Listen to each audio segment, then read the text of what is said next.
Shirley Caesar, known for her powerful gospel voice and famous for the song Hold My Mule, has inspired countless individuals.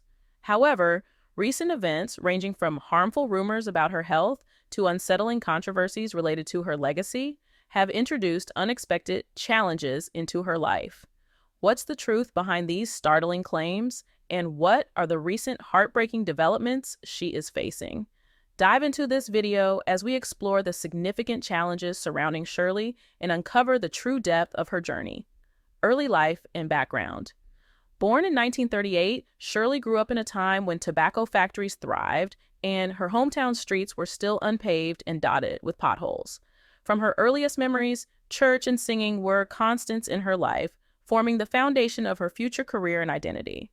Shirley's father, Big Jim Caesar, was a talented gospel singer whose musical gifts ran through the family. Unfortunately, he passed away when Shirley was young, leaving behind her mother, who struggled with physical disabilities, and 11 other children. Despite the hardships, Shirley fondly recalls her childhood, deeply rooted in family and church life. The Caesar household was always filled with music, with her brothers forming quartets, and it seemed that everyone was either a singer or a preacher. This rich musical environment nurtured Shirley's natural talent from a young age, setting the stage for her future in gospel music. One of Shirley's vivid childhood memories is washing dishes with her sister Anne. Initially reluctant, Shirley received a stern lesson in responsibility. As they worked together by an open window, their voices carried through the neighborhood, touching the hearts of passers-by and neighbors alike. This simple domestic scene foreshadowed Shirley's future ability to connect with people's souls through her singing. Shirley was particularly close to her mother, who faced significant financial challenges due to her physical limitations. At just 13 years old, Shirley began her journey into professional gospel singing, adopting the stage name Baby Shirley, and touring with evangelist Leroy Johnson. This early entrance into performance was driven by necessity as much as passion, with the money Shirley earned becoming a crucial lifeline for her family. She recalls sending as much as $300 a week back home, a substantial amount at the time. Even when faced with hunger while waiting at bus stations, young Shirley refused to spend any money on herself, knowing how much her family depended on her earnings.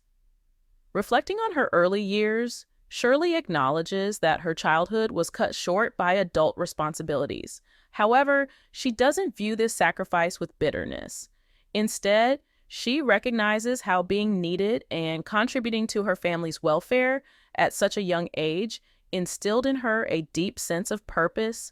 As Baby Shirley, she seized every opportunity to sing, traveling on weekends to churches throughout the Carolinas and Virginia. Her dedication and talent were about to intersect with destiny. In 1957, at 19 years old, Shirley's life changed when the Caravans, a renowned gospel group led by Albertina Walker, performed in North Carolina. Sensing an opportunity, Shirley followed them to a show in Kinston. Confident in her abilities, she believed that if Albertina Walker heard her sing, she would be invited to join the group. She took the initiative and passed a note asking to sing a solo. When given the chance, she performed Thomas A. Dorsey's "The Lord Will Make a Way Somehow." Her performance was so impressive that Walker immediately sought to bring her into the Caravans, even enlisting the help of Reverend C.L. Franklin, Aretha Franklin's father, to secure permission from Shirley's mother. At this pivotal moment in her life, Shirley had just completed her first year at North Carolina College, now North Carolina Central University. Unable to afford tuition for the next year, she made a bold decision that would alter the course of her life.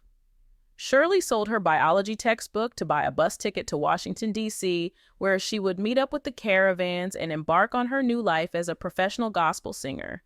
Rise to fame. Shirley's rise to fame began in earnest when she joined the Chicago-based Caravans in 1958. This group was already a powerhouse in the gospel scene, providing the perfect platform for Shirley to develop her unique performance style. During her time with the Caravans, Shirley honed her craft and developed the charismatic stage presence that would become her trademark. She combined powerful vocals with an emotional delivery that deeply resonated with audiences. Her ability to connect with listeners was remarkable, and her expressive facial expressions added to her dynamic performances. This authenticity made her instantly relatable and endeared her to fans across the country. Shirley's innovative approach to performance set her apart from her peers. She broke traditional barriers by leaving the stage to interact directly with her audience, creating a more intimate experience. Additionally, she pioneered the style of sermonettes, seamlessly blending songs with sermons and personal stories, allowing her to minister to her audience in an entertaining and spiritually enriching way. However, the road to fame was not without challenges. As a Black performer touring the Jim Crow South, Shirley faced routine humiliation and occasional danger. Despite these hardships, she maintains that her fond memories outweigh the bad ones. She proudly recalls performing at iconic venues such as the Apollo, Madison Square Garden, the Grand Ole Opry, and Radio City Music Hall. The experiences on the road were often difficult. Shirley remembers times when promoters would disappear with the money, leaving the performers unpaid. There were nights of loneliness, financial struggle, and hunger. Even well-known groups like the Caravans were not immune to these hardships. Racial discrimination further complicated their travels, forcing them to stay in subpar accommodations and eat at inferior establishments. Shirley notes that, even without discrimination, their financial situation often wouldn't have allowed for better options anyway. One particularly harrowing incident occurred in 1954 when Shirley was just 16 years old. While traveling to a performance in South Carolina, she and her companions stopped at a gas station. A group of white men attacked her friends inside the store, and two men, armed with a pitchfork and a hoe, chased the young Shirley. By what she describes as the grace of God, she managed to outrun them, escaping what could have been a deadly encounter. Despite these challenges, Shirley's talent continued to shine. Her biggest hit with the Caravans was Sweeping Through the City, followed closely by No Coward Soldier. These songs helped cement her reputation as a powerful gospel vocalist. After 8 years with the Caravans, Shirley made the difficult decision to embark on a solo career. She had never missed a single show with the group, but she felt a calling to minister God's word more directly, something her packed schedule with the Caravans didn't allow. This decision marked a significant turning point in her career.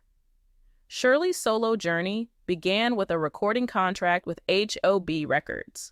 Her first LP, titled I'll Go, featured classics like Oh Peter, Don't Be Afraid and Choose Ye This Day. She quickly followed this with more hits, including Satan, We're Going to Tear Your Kingdom Down, and God's Not Dead, He's Yet Alive. The 1970s brought even greater success for Shirley. In 1971, she won her first Grammy Award for her recording of Put Your Hand in the Hand of the Man. 4 years later, her recording of No Charge became an instant hit and her first gold record. Despite these achievements, Shirley felt she could reach an even larger audience. This ambition led her not to renew her contract with HOB Records when it ended in 1975. In a bold move to expand her reach, Shirley signed with Roadshow Records, a secular label, in 1977. Her debut album with them, First Lady, was so named because Shirley was the first female artist to record on the label. While the album contained strong gospel lyrics, many in the gospel community felt the music was too worldly, leading to resistance from gospel radio DJs. Despite poor sales, one song from the album, Faded Rose, became a Shirley classic. More importantly, the First Lady title stuck, and Shirley began to be introduced everywhere as the First Lady of gospel music.